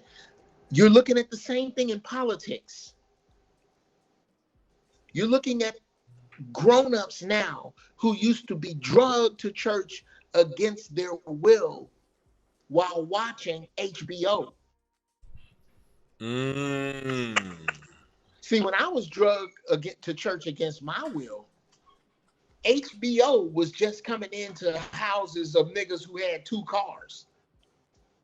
So it wasn't a decadent subculture wasn't as prevalent as it is. Dude, when I was 9, you know how hard it was to see a titty? Hey, when I was 9, it was hard to see a titty. Man, we not as hard as you, but we had to wait to Skinamax at a certain time because we only had cable on one channel. No matter of fact, I didn't have cable at 9. Cable didn't come into South Central LA till like 1990, 91. And then 90 when we had Continental Cable. I got it at 9, but still, I get what you're saying because we couldn't. You didn't have this TV thing to create this other sub. You had to actually go out into the world and interact with people, and whatever you said, you had to be able to fight to defend it. You didn't have enough counterculture to form a cohesive opinion with. Right. Now, the world is too small. Hey, Geoff. The world is, yeah. I want to make this point while you're here. This point. This point I've been wanting to make for a long time. I'm about to put some graphics up on the screen. Because they keep getting us with the whole. I don't go back because you made the point about voting earlier, right? Mm-hmm. So, right here, I'm going to put up a side by side. This is the 1924 election, and this is also the 2016 election. 1924 and 2020. And I'm going to close this one. This last one ain't no good. I'm doing a side by side. In 1924, we're dealing with the states that are we're dealing with what's called the let me see here. Let me go to another one. Let me go here. Let me go to another screen. Hold on 1 second. Here we go. This is the 1920 election. This is the 2020 election, and next to it is the 1924 election. Black people were red back in the 1924 election, and white folks were blue. The conservative was blue, and the liberal was red back then, right? And this is back during the times of voting rights, when then people like Ricky Smiley said black people were dying for the right to vote. Well, if you look back 100 years ago, when we did not have the right to vote, because remember, national elections are still go by the Electoral College. Same rule applies back then as it does now. All votes go to the winner of that state, right? So this is the game that failed us on voting rights. Back when we so-called couldn't vote, and we couldn't, in the North we could, we would get, in the South, it was still blue, meaning Democrat, meaning the group that hated us, the parties that were doing everything they could to steal from us and weren't trying to talk to us. Same thing we accuse the Republicans of doing now. The one next to it is the 2020 election, where black people now vote blue and Republicans vote red. What do you see here? You still see the South, the areas that the Voting Rights Act covered, still get going. The votes are still going to the party of the people who hate black folks. So even with the Voting Rights Act and us having down the ability to vote, the area that was affected by the Voting Rights Act, the area that voting rights targeted, their votes still go to the party that hates us. It was true before the Voting Rights Act, and it's true post-Voting Rights Act. And no matter what you say, the Electoral College elects the president. So although Georgia is turning blue, although there's a whole lot of niggas in Atlanta, the state is still red. So all of y'all nigga votes still go to the opposite party. So when we're talking about dying for the right to vote, one, we already had the right to vote 100 years ago. We just had to deal with poll taxes and things like that. But now that those poll taxes are gone, we have our voting rights. Those states still go to the opposite party.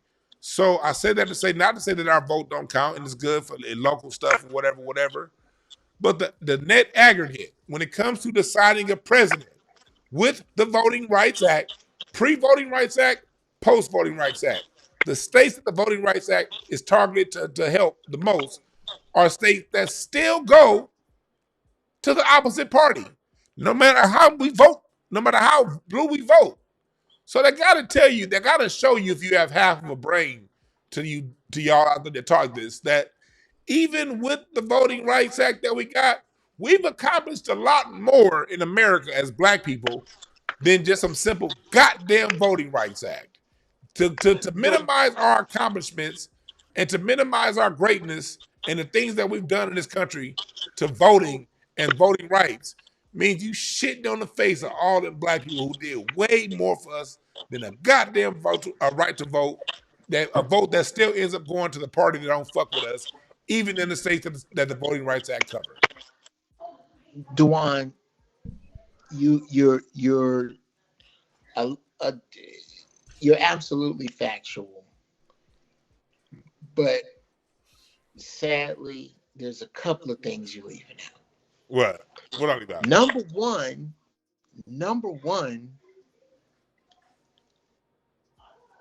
America. Okay, now I'm gonna leave that for the number two. Number one, voting is being argued by people whose right to vote is voted on.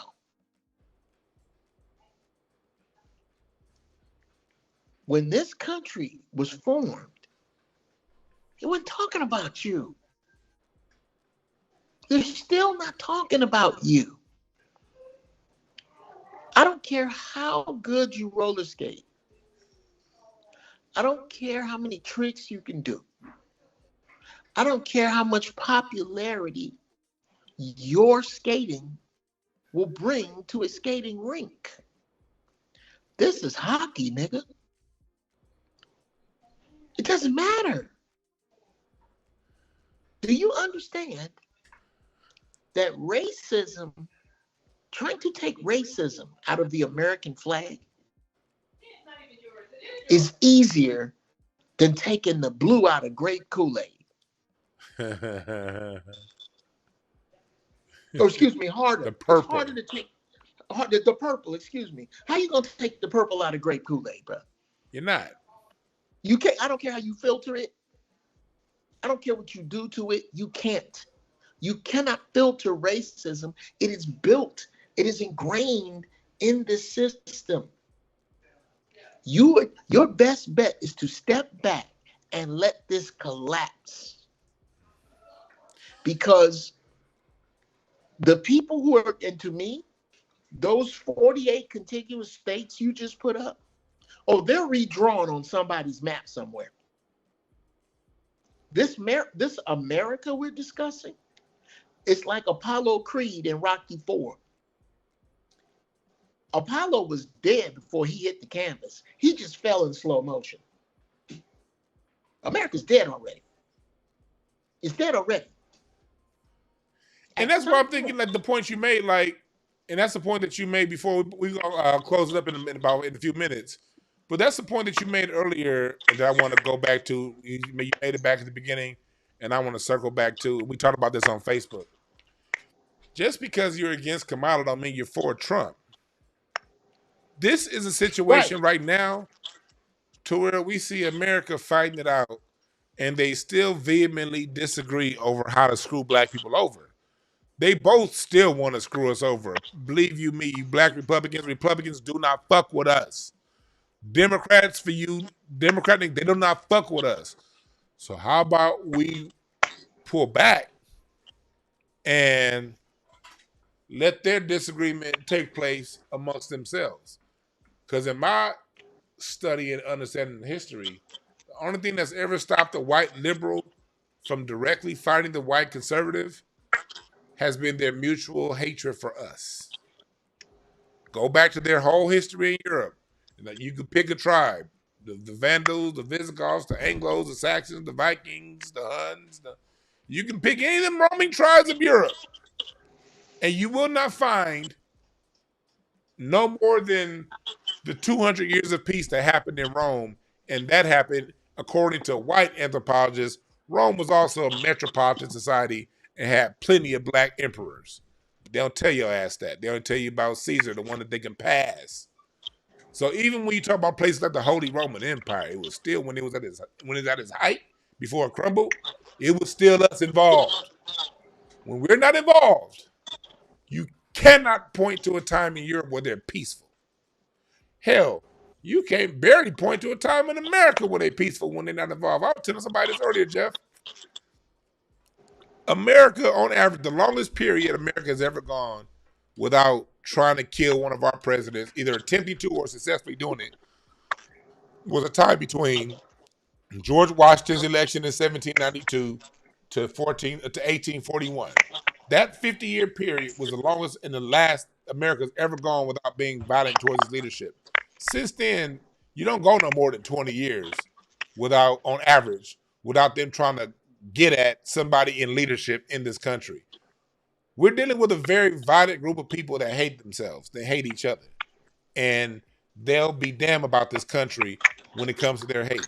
The only thing that stops that is their mutual hatred for us. That gets them to pause for just a little bit. If we back all the way the fuck out and just say, hey, look, y'all have it, what's going to happen, Geoff Brown?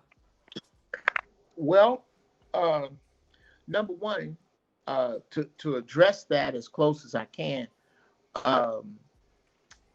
I one of your members of the chat, Sunnyside, says apathy never wins. I don't remember us discussing apathy here. No, I don't remember that. Where'd that come from? I'm not sure. Pay attention, folks. Pay attention. Something I've been saying, and you can go and shout out to Zoe Williams. Y'all check out Zoe Williams on the Zoe What Show. We have millions of hits online of us discussing this. And you can drop the needle anywhere in the past decade and hear me say the following. When the regular white man figures out that he's being screwed over just a little bit less than black people, it's going to be smoke in every city. And that's what January 6th is. That's what Donald Trump's base is, that he hates. The unwashed masses are figuring out slower than this system is preparing for that there is no longer a use for common people. Not at all. For common people. So this isn't even about, the only reason it's about black and white is because of black people's extreme desire to be included. This is about the haves and the have-nots and the grand frying of the have-a-littles. The have-a-littles are in the frying pan right now. Real talk, real talk. That's what this is about. But the race line, racism has always been a function of economics. Always. But the black component has never seen itself as that, because all we have to do is wait until the fast, the strong, the talented among you, the intelligent among you rise to a level. And yeah, when you run through the gauntlet we set up for most of you, we scoop off that cream and have them gatekeep you. They haven't figured that out. And just like, have you seen Schindler's List? Yeah. Yeah. You remember the dude, the heave dude that was wearing the swastika badge? What happened to him when they was done with him? Took his ass out too. Took him out too. Took his ass out too. Again, this is not about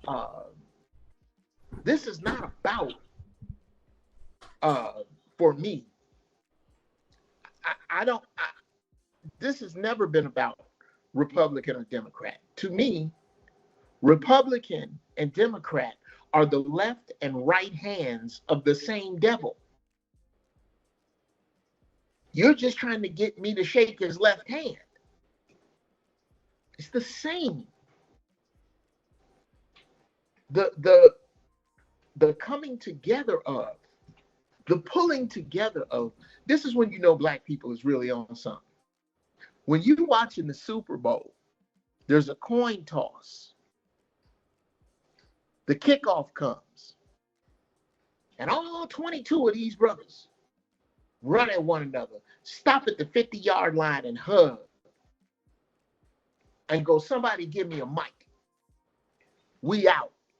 We finna start our own shit.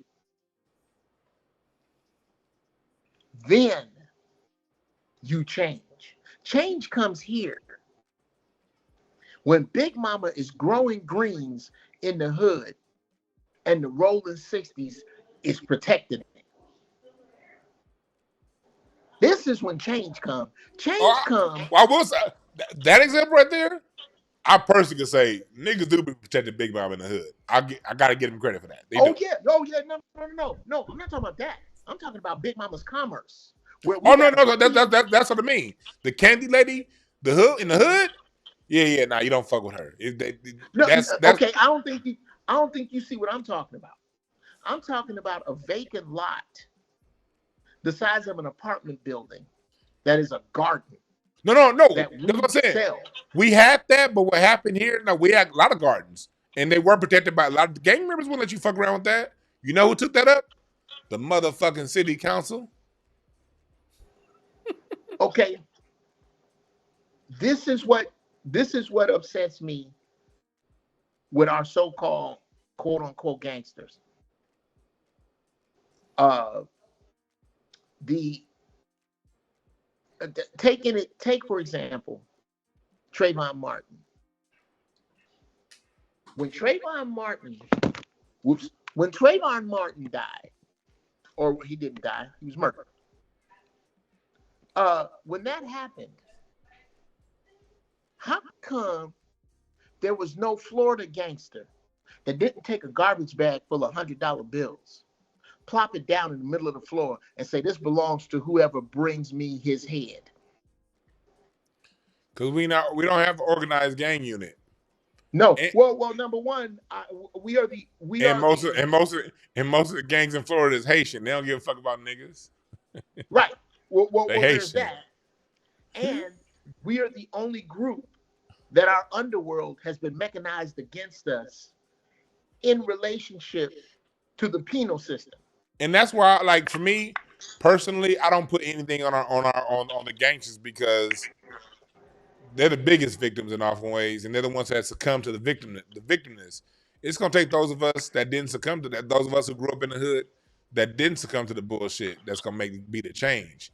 See, with them, especially when it comes to a lot of when it comes to a lot of the gangsters, especially I talked about it yesterday. A lot of them motherfuckers work for the police. If you're gonna tell the whole goddamn truth, nothing but the truth, we as black folks, we're the only group that don't have an organized crime mechanism. We got a whole bunch of wild niggas. But that's where I give us credit. It's not we're not gangsters. It's not in our soul. All of our gangsterism is a response, usually in Chicago, LA, Philadelphia. They started in response to white terrorism, and it turned into some bastard shit after the leaders got killed off and put into prison. We ain't gangsters. We're not. We just ain't. We niggas that are angry. We're beautiful people who a segment of us has gotten angry. They're not going to tolerate it. And so they've been socially engineered in a country of gangsters, starting with Thomas Jefferson and George Washington, of course. In a country of gangsters, you have young black men who were socially engineered into that lifestyle as a response to the bullshit. So I want to make that point. I'm going to let you finish your point, but I just didn't want to let that point go clear because I ain't a gangster, never will be, never have been, never want to be. But I've learned enough about what happens in that side to say let's put it on them, because on the other side you have the gangsters that were kids, but you at the same time where we do agree, you got them old gangsters. And for me, my point of view, that's these niggas that go on Vlad TV all the goddamn time and all these goddamn YouTube channels, and they talk about how gangster they was in the 90s. Now, when we really need them to be gangster, I think we can agree on that, Jeff. You see these old ass niggas in they goddamn 50s talking about how tough they was in 92, talking about how tough they was in 94, and we was doing this, and we was riding like that, and we was doing this. And these niggas can't stop to protect shit. Hell, most of them got priced about the hood and moved to Vegas and Palmdale. Don't even live in the hood they was terrorizing to even implement the shit because they was too busy bullshitting with all that money they got in 92. Now they asked to live in Lancaster. Right. Missing a toe because of diabetes. Now, what really, brother, you don't have to be. And what it is, and this is my prediction, and it may not be even me and you, but most of us ain't gonna make it. Whatever's next, polar ice caps melt entirely. The big California earthquake that cripples the American economy, collapse of the dollar. The aliens are not friendly and they're smaller than we thought. Whatever's next, what's left is going to have to follow this, where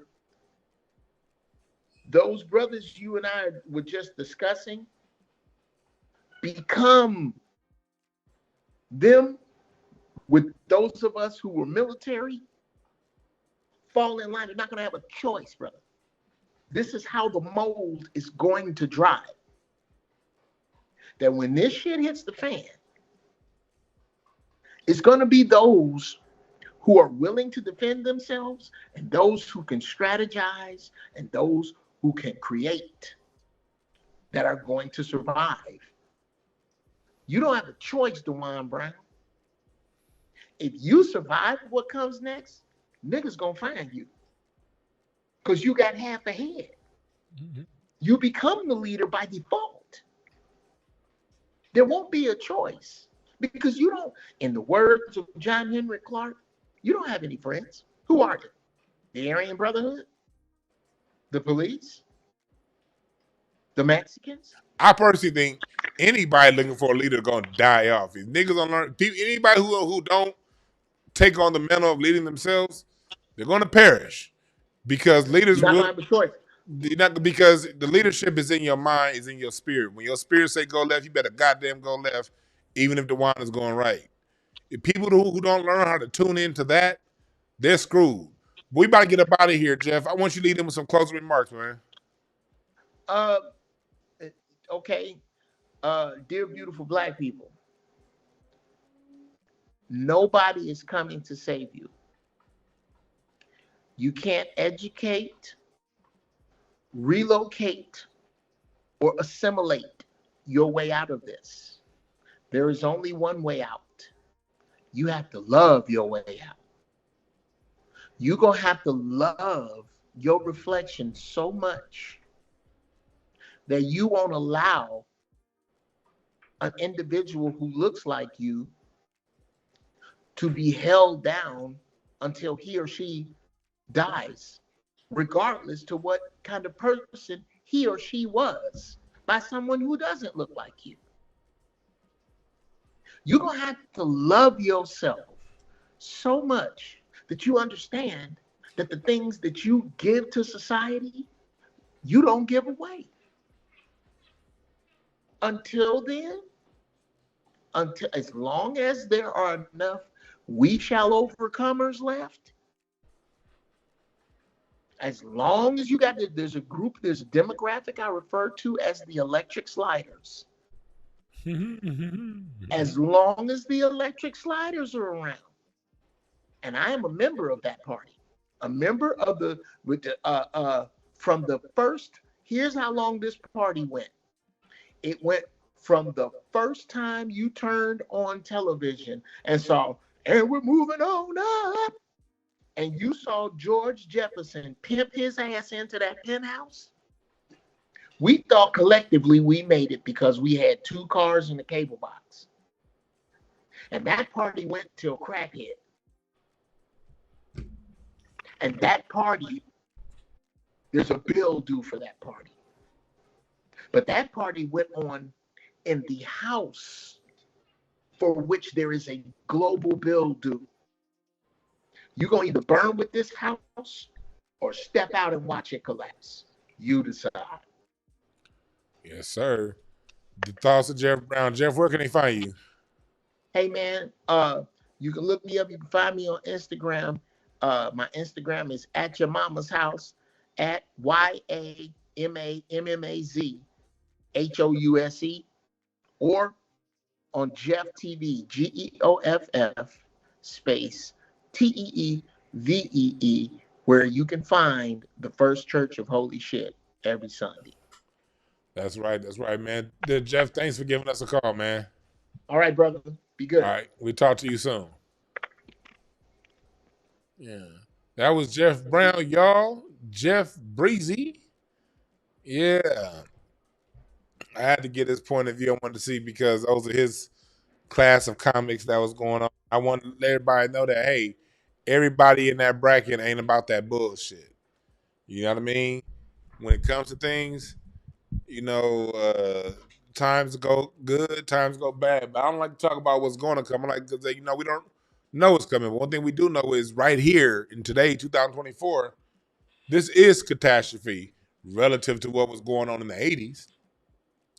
It's all relative. And right now, it continues to go like this because we allow it. Inflation's at an all-time high. You don't know who is who. You don't know who got your back. There are no leaders. Like I said before, there are no perfect messengers, only perfect messages for those willing to pick up the game. If you want to move forward in life, if we're going to be moving forward, there are no leaders. Can't be looking at no fucking Steve Harvey, D.L. Hewley, Luke, me, Ricky Harris. I think he said Ricky Harris. Ricky Smiley. Rest in peace, Ricky Harris. You can't be looking at LeBron James. You can't be looking at President Obama. You gotta look at yourself. Look in the mirror. Trust your spirit. Stop putting all everything in life that you want that need to be done right on some other nigga. The only way we gonna move forward is if everyone decides I'm that nigga or nigress. You dig what I'm saying? That's when we come. That's when we make it. That's when we get to the front. I want y'all to go on over to the Patreon. Sign up to the Patreon right now. I just uploaded some new material this morning. Muddy Waters, the music. If you're on the level 888 and up, you got this part of my music history course, The Birth of the Blues, and how the blues flowered throughout the rest of music. But you have to be on the live interview lounge and up. Today was a teaser. We got you like Geoff Brown here, but the rest of these interviews that we're doing like this, they're going to be on Patreon exclusive, and we will upload them back to YouTube in a couple days. But the live interviews moving forward are going to be over on Patreon. You can be a part of the live interview lounge, 888 and up, the exclusive live interview lounge where your questions will be answered. You submit them questions before, and we will answer your questions if you're on that tier. Or you can get it as soon as the interview's over with on the 488 level. You got the documentary insider level for those of you that want to help pitch in on the documentary. And those of you that are part of the Cardology Reading Circle, we put up the reading for the last quarter for this particular cycle, 7-week cycle the United States is in.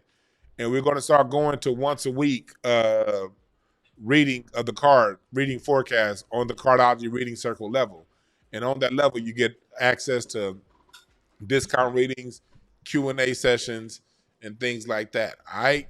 All that shit's over on Patreon. And the live music is over on Patreon. And tonight, we will be having a live Incense and Ashtray music mix down tonight over on Mixcloud.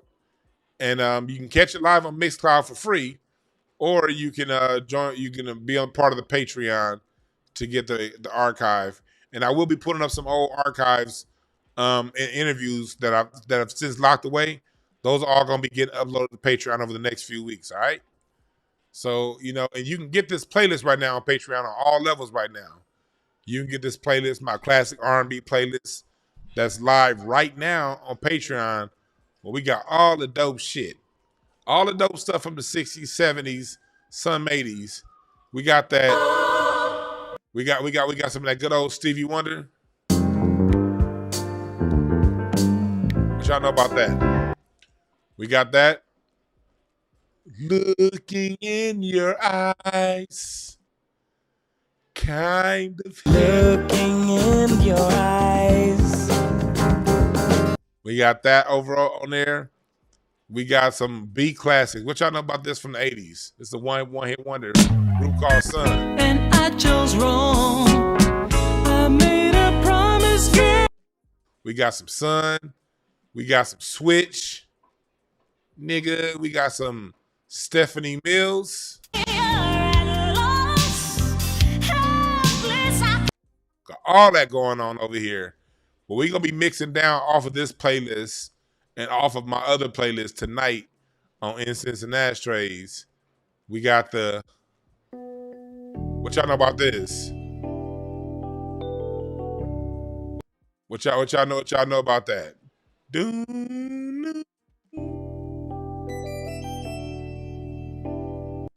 All that good shit over on Mixcloud, over on over there on my Patreon.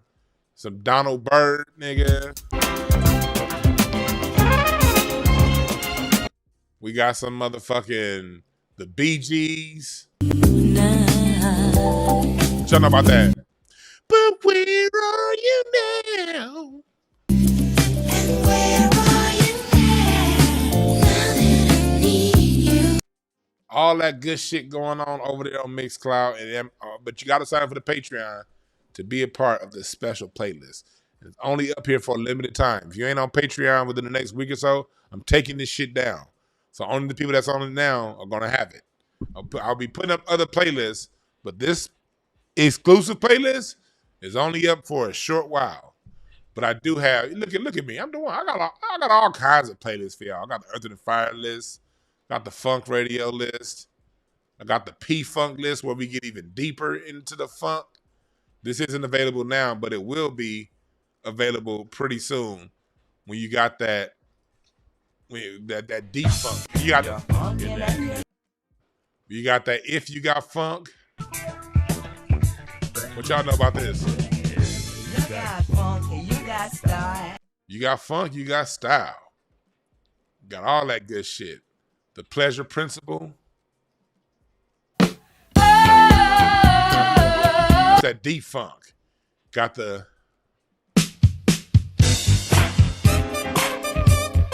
all that good shit. We got all that, all right? And we will be playing it tonight on Mixcloud. All right? But whatever it is, don't let these fuckheads sway your vote. Your votes are personal. Don't let them try to shame us into voting Democrat or voting any particular party. Fuck them. When they come to you, Ricky Smiley and all these cats telling you stupid, man, fuck you. Fuck you, man. Go take that check that the Democrats gave you, turn it sideways and stick it up your ass. Like The Rock used to say, all right? Thank y'all again for listening. I got a super chat.